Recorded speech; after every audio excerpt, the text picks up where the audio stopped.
pada tanggal 27 Juli itu, dan ketika saya mendengar bahwa Pak Wiranto, seorang yang diduga melanggar HAM berat, dia diangkat menjadi Menko Polhukam,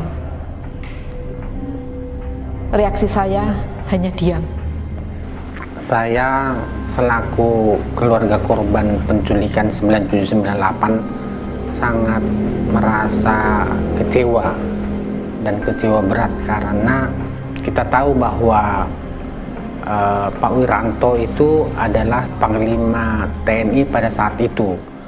Khususnya untuk penculikan 9798 itu jelas-jelas adalah yang dilakukan oleh TNI. Pak Wiranto adalah sosok yang diduga bertanggung jawab dan terlibat atas kasus-kasus pelanggaran HAM berat masa lalu, yaitu dalam kasus Semanggi 1, Semanggi 2 Trisakti, dalam kasus 13-15 Mei 98, dan kasus penghilangan paksa, dan juga terlibat dan bertanggung jawab dalam kasus Timur Timur. Dan tiba-tiba dia muncul lagi. Itu mengagetkan buat saya. Ini dan peristiwa 99, peristiwa Timur Timur, dia dijadikan seorang penjahat HAM oleh PBB. Orang seperti ini yang akan kita jadikan panutan. Bahwa Presiden Joko Widodo menjungkir-balikan keputusan Presiden Abdurrahman Wahid yang pernah mencopot Wiranto dari jabatan Menteri Menhankam Pangap saat itu karena keterlibatannya di dalam kejahatan kemanusiaan di Timor Leste pasca jajak pendapat. Dengan pengangkatan Pak Wiranto, saya menganggap bahwa Pak Jokowi sebagai Presiden Republik Indonesia tidak mempunyai sense of human right. Apakah Jokowi lupa? Itu persoalan yang mendasar buat kita. Dan sementara dia selalu klaim ketika sebelum naik dia akan menyelesaikan kasus pelanggaran HAM.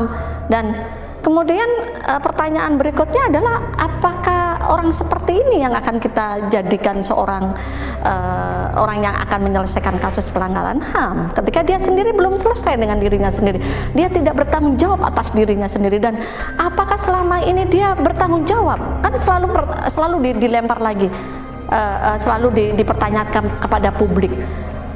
Apa salah saya? Saya kan tidak pernah dinyatakan bersalah. Memang inilah satu gejala yang ditimbulkan oleh kuatnya kartel partai politik gitu ya. Meskipun di sisi lain juga ada daya tekan yang terasa di dalam politik pemerintahan Jokowi dari para oligarki gitu. Nah, di dalam kartel politik Jokowi kelihatan sekali tidak cukup percaya diri untuk menumpukan kekuasaannya pada partainya, misalnya PDI. Nah, Jokowi itu seperti tersandera oleh dua arus ini. Satu adalah kartel politik, yang kedua adalah oligarki politik. Oligarki di sini bisa para patron partai politik yang mendukung ia ketika kampanye, bisa seorang Megawati, bisa seorang Surya Paloh, bisa seorang Wiranto, atau bisa seorang Hendro Priyono misalnya gitu. Kepada Bapak Presiden Jokowi, saya berharap agar tidak lupa akan janji komitmennya yang ditulis di dalam visi, misi, dan program aksi yang dikenal dengan Nawacita. Dan secara khusus dia mengatakan waktu itu bahwa penghilangan paksa atau penghilangan ke-13 orang korban penculikan itu akan segera ditelusuri dan akan diselesaikan dalam waktu yang tidak terlalu lama. Itu janji beliau.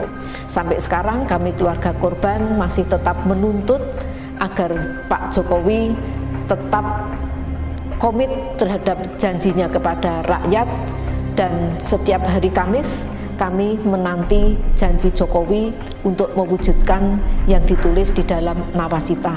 Jangan sampai Nawacita ini menjadi duka cita, apalagi Nawacita menjadi dusta bagi Presiden terhadap rakyat yang memilihnya.